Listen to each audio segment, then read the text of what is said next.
Hello à tous, bienvenue dans cette nouvelle vidéo. Aujourd'hui on se retrouve pour un thème dont je voulais vous parler depuis des mois. Sans rire, ça fait des mois que je prépare cette vidéo parce qu'elle a demandé énormément de recherches. Et il s'agit de quelle couleur porter en fonction de votre teint. Je sais qu'il y a des services qui se sont développés dans à peu près tous les pays et c'est très connu aussi en Corée. Vous avez sûrement déjà vu passer des vidéos comme ça où on a littéralement un consultant qui vient avec une palette de couleurs, un peu comme si vous voulez repeindre un mur et vous dit un petit peu en fonction de votre couleur de peau mais également couleur de cheveux, quelle couleur vous mettre à votre avantage. J'ai regardé pas mal de vidéos qui traitaient de ce sujet et en général quand les gens sortent du cabinet, ils disent ouais mais le consultant il m'a un peu dit tout et son contraire. Quelle est la réelle science qui permet de savoir quelle couleur vous va bien ou pas? C'est ce dont on va discuter aujourd'hui. Si vous venez de débarquer sur la chaîne, n'hésitez pas à vous abonner et à rejoindre la communauté. Toutes les données sont en barre d'infos si vous voulez également joindre l'Instagram. Et si vous souhaitez avoir des notifications pour voir mes prochaines vidéos, n'hésitez pas à appuyer sur la petite cloche.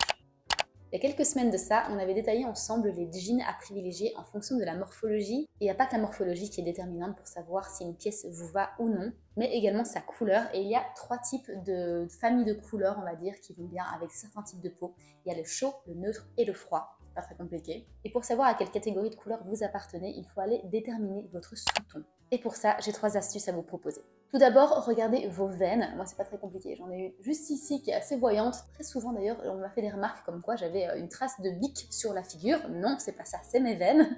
Donc peut-être que vous avez comme moi des veines qui ressortent très fort ici. Donc analysez la couleur de vos veines et si elles sont plutôt bleues ou violettes, alors c'est que probablement vous avez un sous-ton froid. Et si elles sont plutôt vertes, alors votre sous-ton est plutôt chaud. Si vous n'arrivez pas trop à le déterminer, c'est que vous êtes sûrement sur la catégorie des neutres. Le deuxième test, c'est le test du bijou. Et là, c'est un peu, pour le coup, tout et son contraire. Donc peut-être que ça matchera avec d'autres éléments dont on va parler tout à l'heure. Et dans ce cas-là, allez checker la majorité des cases que vous cochez et vous pourrez déterminer du coup votre catégorie. Mais le test du bijou, c'est de prendre soit un bijou doré, soit argenté, ou les deux à tour de rôle et voir lequel vous trouvez vous sciez le mieux. Si c'est le doré qui vous va le mieux, alors vous avez sûrement un sous-ton plus chaud. Et comme je vous disais, c'est un peu tout et son contraire. Parce que moi, par exemple, je porte majoritairement du doré et ça me va plutôt bien. L'argenté aussi. Donc là, pour le coup, ce serait plutôt un neutre pour moi sur ce test-là. Et ensuite, le troisième test, c'est celui de la réaction de votre peau au soleil. Alors, si vous bronzez facilement, vous êtes plutôt sur un teint chaud. Et si, comme moi, vous brûlez et vous retournez ensuite à la couleur initiale, alors vous êtes plutôt sur un sous-ton froid. Et comme vous l'aurez compris, moi, je suis plutôt sur les froids. Que ce soit le test de la couleur des veines ou de la réaction de ma peau au soleil, ça me donne à chaque fois froid. Et ensuite, pour ce qui est du test de bijoux, c'est neutre. Donc, on va dire que j'ai plutôt un teint à tendance froide. Alors, pour ceux qui ont un sous-ton froid, et alors là, on regroupe les couleurs vertes, bleues et violettes.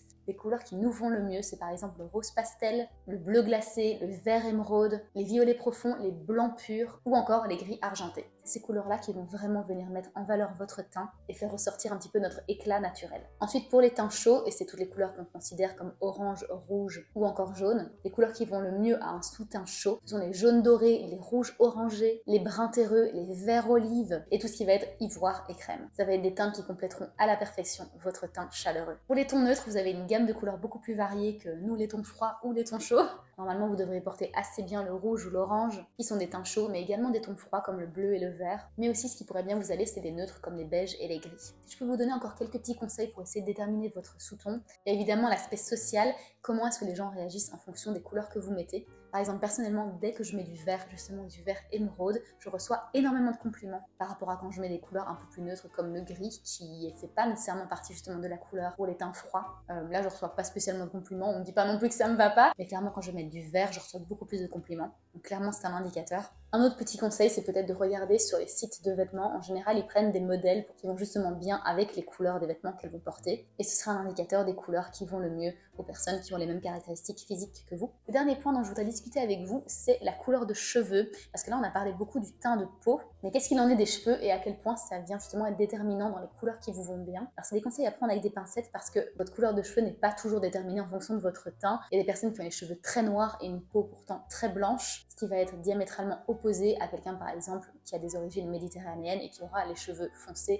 mais la peau aussi assez basanée. Donc à prendre avec des pincettes, mais voilà les couleurs qui vont bien en fonction de votre couleur de cheveux. Pour les blancs et blondes, privilégiez plutôt des couleurs pastel comme le rose clair, le bleu ciel ou encore la lavande, donc ça rappelle vraiment les teints froids pour le coup. Mais si vous avez les cheveux blonds et un teint plutôt basané, vous pouvez aller sur des couleurs plutôt dorées, donc du jaune, et même la couleur corail, ça pourrait vous flatter. Mais dans tous les cas, il faut éviter les couleurs trop sombres qui peuvent nous faire paraître un peu plus sévères. Quand je dis nous, je parle des blondes, mais j'ai clairement pas moi le teint basané. Et c'est vrai que par exemple, quand je mets du noir, je me trouve plus sévère. Pas que ça m'aille mal pour autant, mais c'est vrai que ça me donne un aspect un peu plus strict. Pour les bruns et brunes à peau plutôt claire, privilégiez le bordeaux, l'émeraude ou encore le bleu marine. Pour les teints moins clairs, le camel et le kaki, ça vous irait super bien. Et après, il y a aussi tout le spectre des couleurs vives, comme le rouge par exemple, ou l'orange. Enfin, l'orange, c'est vrai qu'il n'y a quand même pas trop de vêtements orange, mais le rouge par contre, c'est facile à trouver et ça pourrait donner un éclat à votre teint.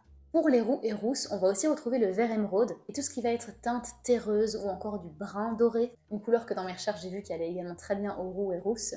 C'est tout ce qui va être bleu royal. Ça va aider justement à venir apporter un chouette contraste avec votre chevelure. Par contre, ce qui est à éviter, c'est plutôt les couleurs qui vont être en conflit avec vos cheveux, donc ça dépend évidemment de votre teinte de roux. Et si vous avez un roux un peu trop flamboyant, évitez le rouge par exemple. Si vous avez les cheveux noirs, vous pouvez justement appuyer un contraste avec les vêtements et aller chercher plutôt du rouge, du violet ou un bleu électrique. Après, avec des cheveux noirs, vous pouvez également mettre tout ce qui va être teint assez neutre, comme du blanc, du gris, ou du beige, ça donnera justement un aspect élégant et sophistiqué. Si jamais vous voulez porter du noir, dans ce cas-là, essayez d'accessoiriser pour que ça donne un petit peu de peps à votre tenue et que ça évite que le look soit un peu trop monotone.